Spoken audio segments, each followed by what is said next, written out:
साथीभाइहरूलाई म यथार्थ केसीको नमस्कार। आजको बजार हेर्ने भए आज एकदमै नराम्रो रूपमा बजारहरू झरेको छ। 98.2 अङ्कले बजार झरेको छ भने 212वटा कम्पनीहरूले गुमाएका छन् पैसा र 90वटा कम्पनीहरूका मानिसहरूले पैसा कमाएका छन् है। आज मैले एउटा नयाँ कुरा अनुभूति गरेँ नि, तपाईँहरूलाई थाहा छ, पुरानो कम्पनीहरू जुन अन्डर भ्याल्यु एलटिपीहरू कम भएकोहरू कम्पनीहरू हुन्छ नि, एलटिपीहरू कम भएको पैसा कम भएको कम्पनीहरूले चाहिँ आज म्यासिभ रूपमा तिनीहरू कम्पनीहरू चाहिँ ग्रोथ भएको छन्। कुनैले 9%हरू हानेको छ भने कुनैले 7%, कुनैले 5%, कुनैले 4%, कुनैले 4%ले बढेका छन्। तर हामीले अर्को तर्फबाट हेर्ने हो भने चाहिँ जुन कम्पनी आइपिओ स्टक, हामी जेन्जिस स्टक भनेर पनि चिनिने गर्दछौँ, त्यो कम्पनीहरू आज घटेको छ। आज त्यो कम्पनीहरू पुरै घटेको छ है। आज हामी त्यो कम्पनीको बारेमा अलिकति छलफल गर्न चाहन्छौँ।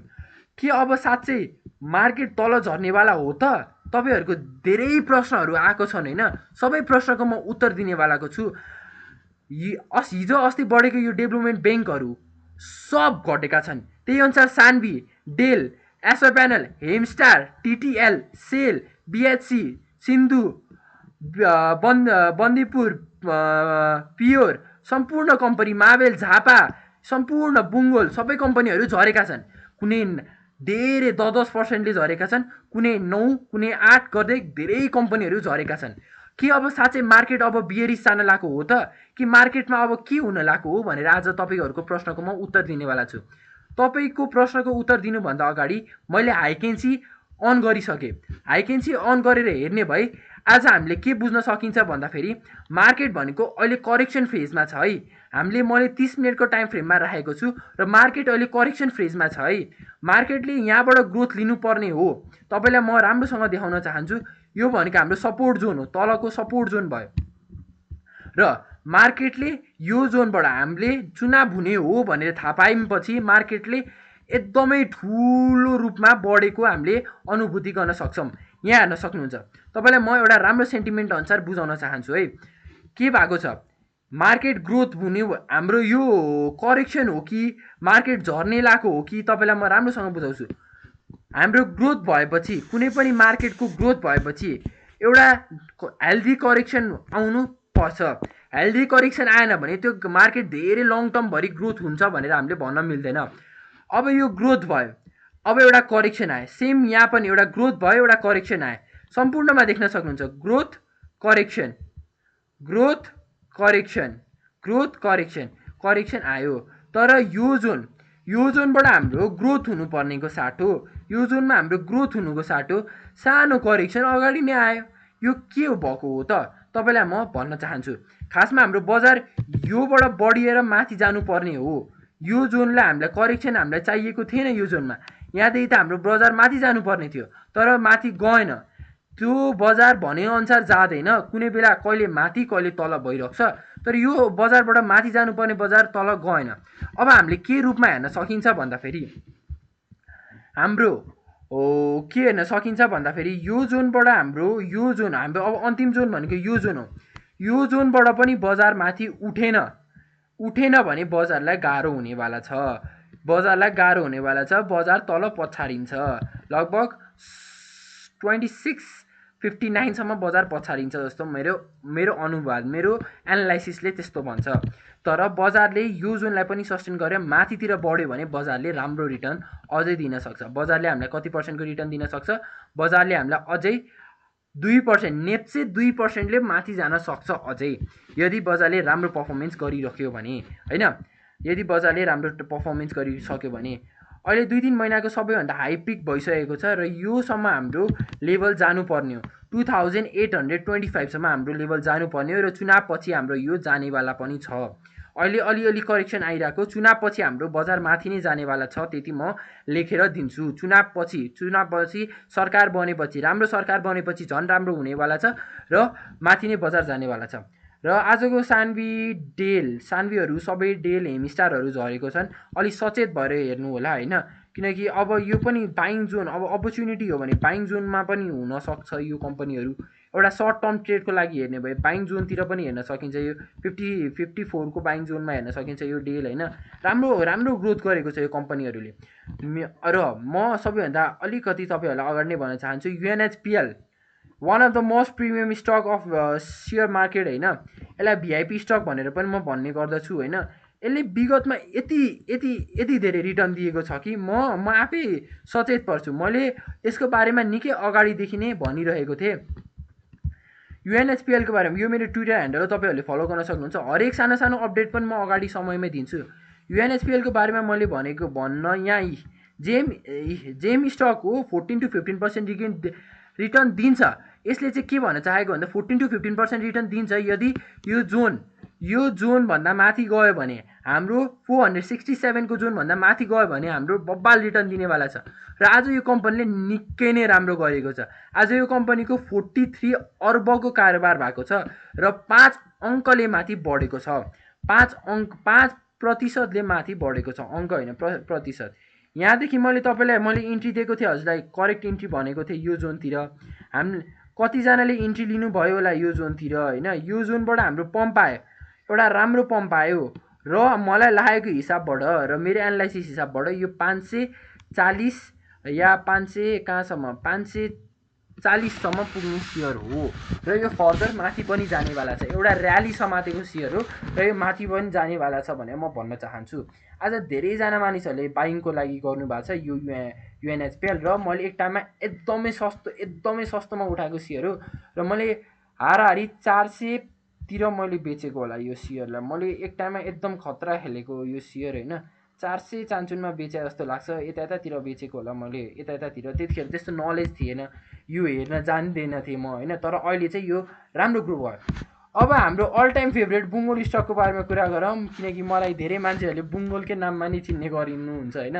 यति कमाएर दियो यो सेयरले, यति कमाएर दियो, तर अलिकति शङ्काको घेरामा आइसकेको छ यो सेयर। किन भन्नुहुन्छ भन्दाखेरि एउटा नराम्रो प्याटर्न फर्म गरिसकेको छ सेयर मार्केटको। एउटा प्याटर्न भन्ने तपाईँलाई म भन्न चाहन्छु। यसलाई हेड भनिन्छ, यसलाई सोल्जर भनिन्छ। यसकै रेस्पेक्टमा अर्को सोल्जर भन्छ र टाउको भन्छ। यो मान्छेको टाउको, यो सोल्जर र यस्तो भएको प्याटर्नमा प्राय सेयरहरू तल झर्ने गरिन्छ। तर मेरो हिसाबबाट यो अलिकति चुनौतीदायक नै हुनेवाला छ है। बुङ्गोलले रिटर्न त गर्न सक्छ, अझै माथि जानुपर्ने सेयर त हो। बुङ्गोल अझै पुगेको छैन, हामीलाई र्यालीले पुगेको छैन बुङ्गोलको होइन। बुङ्गोलको मैले के भन्न चाहन्छु भन्दाखेरि बुङ्गोलको एउटा र्याली भएको हो, एकदमै आकर्षित र्याली भएको हो होइन। तर यहाँ हेर्न सक्नुहुन्छ ब्रेकआउट दियो, मैले इन्ट्री लिनु भनेर मैले मेरो ट्विटरमा भनिसकेको थिएँ। इन्ट्री कतिले लिनुभयो, 5 देखि 15%को देखि 20%सम्मको मान्छेहरूले हेडसम्म गएर बेचेका पनि छन् होइन। तर मैले हेडमा पनि होल्ड अन गरेँ, किनकि मलाई यो जोन थाहा, तपाईँले देख्नुहुन्छ यो जोनमा कि पुलब्याक दिन्छ कि एउटा, अनि यो हेडलाई पनि तोडेर माथि जान्छ कि भनेर म वेट गरेँ, यो जोनसम्म वेट गरेँ। पुलब्याक दिएन, सोल्जर बन्यो अर्को। मैले हेरिरहेको छु सोल्जर बनेको। म यो जोनमा नि एक्जिट गर्न सक्थेँ, तर मैले एक्जिट गरिनँ। अब हेर्नु, भोलिको पर्सिको सन्डेको दिनमा यदि 520को जोनलाई सस्टेन गर्न सकेन र तल झऱ्यो भने यो जोन अवश्य यो लगभग 682सम्म आउनेछ र पुलब्याक दिन्छ। त्यो पछि पुलब्याक दिन्छ होला, मेबी 720के जोनसम्म पुलब्याक दिन्छ कि भनेर मलाई आशंका छ। र जानुपर्ने त 900सम्म हो मेरो प्रिडिक्सन होइन। 900सम्म त जानुपर्ने हो, तर मोमेन्टम त्यस्तो भएको छैन। मान्छेहरूले त्यस्तो इच्छा गरेका छैनन् बाइङको लागि, किनकि यो अब अलि लामो समय पनि भइसक्यो। मान्छेहरूले ओभर भ्यालु भयो पनि भन्छन् मान्छेहरूले, तर मलाई लाग्दैन बुङ्गोल ओभर भ्यालु भएको छ भनेर। तर अब सन्डे म लाइभ आउन सक्छु होला, त्यही भएर सम्पूर्णजनालाई लाइभमा म भन्न चाहन्छु सन्डे मेबी म लाइभ आउन सक्छु कि समय प्राप्त भयो भने म अवश्य लाइभ आएर म यसको बारेमा अझै एनालाइसिस गर्छु। सँगै इन्ट्री पोइन्ट एक्जिट पोइन्टहरूको बारेमा पनि कुरा गर्नेवाला छु। म मेरो बाइङहरूको बारेमा पनि कुरा गर्नेवाला छु। र अर्को भनेको एचएचएलको बारेमा कुरा गर्दै हुनुहुन्थ्यो एकजना साथीले। एचएचएलको बारेमा, एचएचएल पनि एकदमै डेन्जरवाला स्टक हो। तर मलाई एचएचएल भन्ने स्टक चाहिँ त्यस्तो मलाई फाप्दैन भन्दा हुन्छ। मलाई त्यस्तो यो स्टकले फाप्दैन होइन। एचएचएलमा चाहिँ मैले के देखेको छु भन्दाखेरि एउटा टाइप अफ सेन्टिमेन्ट छ, एउटा राम्रै सेन्टिमेन्ट छ, बजारले गर्न सक्छ। तर एउटा कुरा के मैले यहाँ अनुभूति गरिरहेको छु भन्दाखेरि बजारले नगर्न सक्नुपर्ने होइन, बजारले गर्न सक्छ, तर बजारले भने जस्तो रिटर्न हामीलाई दिँदैन कुनै समयमा होइन। एचएचएलले पनि हामीलाई भने जस्तो रिटर्न मलाई दिन्छ जस्तो चाहिँ लाग्दैन। हामीले यहाँ हेर्न सक्नुहुन्छ ल, एचएचएल भनेको एउटा यो जोनमा छ है। यो जोनमा हाम्रो 3 चोटि टेस्ट भएको छ। यहाँ टेस्ट भएको छ, यहाँबाट डाउनफल आयो है। यहाँ तीनचोटि मार्केटले टेस्ट गर्यो, यो जोनले पनि तोड्न सकेन, यसले पनि तोड्न सकेन, तीनचोटि भइसक्यो अहिलेसम्म तोड्न नसकेको, यो जोनले पनि तोड्न सकेन, यो जोनलाई तोड्न सकेन। र आजको दिन हेर्ने आज ह्याब्बी 355बाट ह्याब्बी सेलिङ भएर 346सम्म आएको छ र यो जोनले पनि तोड्न सक्दैन जस्तो लाग्छ, किनकि निफ्टी पनि अलिकति डाउन करेक्सन मोडमा गएको छ र यो जोनले पनि तोड्न सक्दैन जस्तो लाग्छ। तर एउटा पुलब्याक आउन सक्छ, एउटा सानो पुलब्याक आउन सक्छ र यो जोनसम्म टचअप भएर निस्किन पनि सक्छ, यो जोनसम्म पुगेर डाउनफल पनि आउन सक्छ। तर आज यो जोनसम्म त पुगिसक्यो हो नि त, यहाँसम्म त पुगिसक्यो नि त मार्केट, यहाँबाट नि फेरि डाउनफल पनि आउन सक्छ, फेरि कहाँसम्म आउँछ भन्दा फेरि यो जोनसम्म आउन सक्छ, यो कुरा भन्न चाहे। यसमा अलिकति सचेत भएर खेल्नु, तपाईँले धेरै माथि नै उठाउनु भएको रहेछ होइन, धेरै माथि उठाउनु भएको रहेछ यतातिरको जोनमा। यस्तो झरिरहेको मार्केटमा चाहिँ के भन्न चाहन्छु भन्दाखेरि यस्तो प्यारलल्ली झरिरहेको मार्केट छ होइन, यस्तो प्यारलल्ली झरिरहेको मार्केटमा चाहिँ सकेसम्म इन्ट्री नलिनु नै भन्न चाहन्छु म होइन। झरिरहेको मार्केटमा इन्ट्री नलिनु होइन, एउटा सेन्टिमेन्ट हजुरले यो जोनमा म भएको भए चाहिँ म यो जोनमा उठाउँथेँ, एउटा यो जोनमा चाहिँ उठाउँथेँ है, किन भन्दाखेरि यसको रेस्पेक्टमा चाहिँ उठ्नुपर्ने हो। यसमा हामीले देखियो उठेको पनि देखियो, तर यो जोनलाई सस्टेन गर्न सकेन, म यहाँ यो जोनमा म स्टप लस गरेर निस्किहाल्थेँ क्या। र यत्रो ठुलो लस त खानु पर्दैन थियो मलाई, यत्रो ठुलो लस खानु पर्दैन थियो। यहाँदेखि यहाँसम्म लगभग 26%को लस म बियर गर्दिनँ थिएँ, यहीँ एक्जिट हानिदिन्थेँ। लगभग मलाई 500देखि 600सम्म या 600देखि 700सम्म 1000सम्म लस हुन्छ, 26%को लस चाहिँ म खाँदिनँ थिएँ, त्यही भन्न चाहन्छु। यसमा अलिकति हेर्न सक्नुहुन्छ, यो जोनमा एक्जिट गर्दा राम्रो भन्छु र त्यो आउने पैसाको चाहिँ अरू सेगमेन्टहरूमा, अब अरू सेगमेन्टहरूमा उठाउनु, स्टकहरू उठाउनु अरूहरू। यो त अब तपाईँको कति लाग्छ, यो माथिसम्म पुग्ने हो भने त, यहाँसम्म जाने हो भने त यो त बाफ रे बाफ लाग्छ 1.5-2 वर्ष 3 वर्ष जति। बरु त्यो 3 वर्षमा चाहिँ तपाईँले अरूहरू कम्पनीहरूलाई खेलेर सर्ट टाइम खेल्नु, लङ टाइम प्रिफर गर्नु होइन, त्यो कम्पनीहरू उठाउनु भने त राम्रो हुन्छ नि। लङ टर्म प्रिफर गर्ने भने म एचआरएललाई प्रिफर गर्न चाहन्छु। HRL is the best share of all time होइन। मैले यो जोनमा पनि हेरेको सेयर हो, यो जोनमा उठाएको सेयर हो। फेरि म करेक्ट टाइममा इन्ट्री लिने मान्छेमा गनिन्छु, तर म करेक्ट टाइममा एक्जिट चाहिँ लिन सक्दिनँ क्या। यो टाइमसम्म उठाएँ, यो टाइमसम्म यो ठाउँमा गएर बेच्नुपर्ने, यहाँ उठाएको मान्छे म एकैछिन म जुम आउट गरिदिन्छु, यो ठाउँमा किनेको मान्छे म, तलको लेभलमा किनेको मान्छे, यो ठाउँमा एक्जिट गर्नुपर्ने, तर यहाँतिर एक्जिट गर्नु पऱ्यो मैले लगभग। तर यसमा मलाई राम्रै प्रफिट भएको छ। एचआरएल पनि हेर्न सक्नुहुन्छ, युएनएचपिएल हेर्नु, लङ टर्मको लागि हेर्दै हुनुहुन्छ भने युएनएचपिएल पनि बेस्ट सेयर हो होइन, one of the favourite share हो मेरो तर्फबाट। मलाई खुब कमाएर दिएको, मलाई 26देखि 27% कमाएर दिएको हो यो युएनएचपिएलले। के अरे एचआरएल भयो, नेपाल नेप्सेको सबैभन्दा राम्रो स्टकको रूपमा नि एचआरएललाई हेर्न सकिन्छ।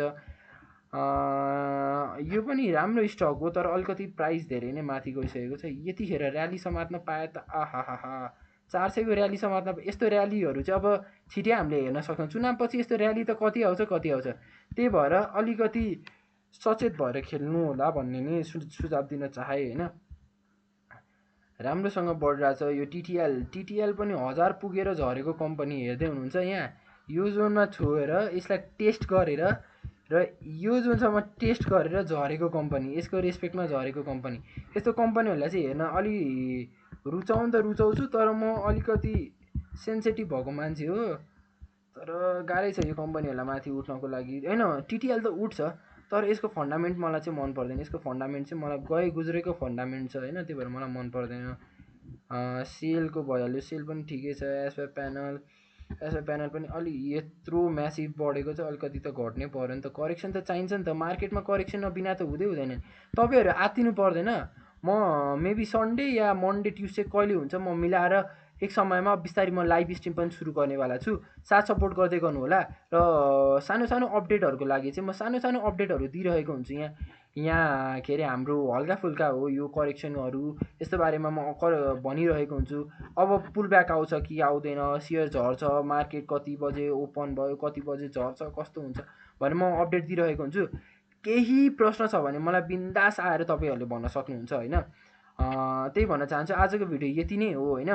केही स्टकहरूको बारेमा तपाईँलाई एनालाइसिस चाहिएको छ भने please comment down below and do subscribe, like share subscribe गर्न नबिर्सिनु होला। र यस्तै साथ मायाहरू देखाउँदै गर्नु होला। धन्यवाद।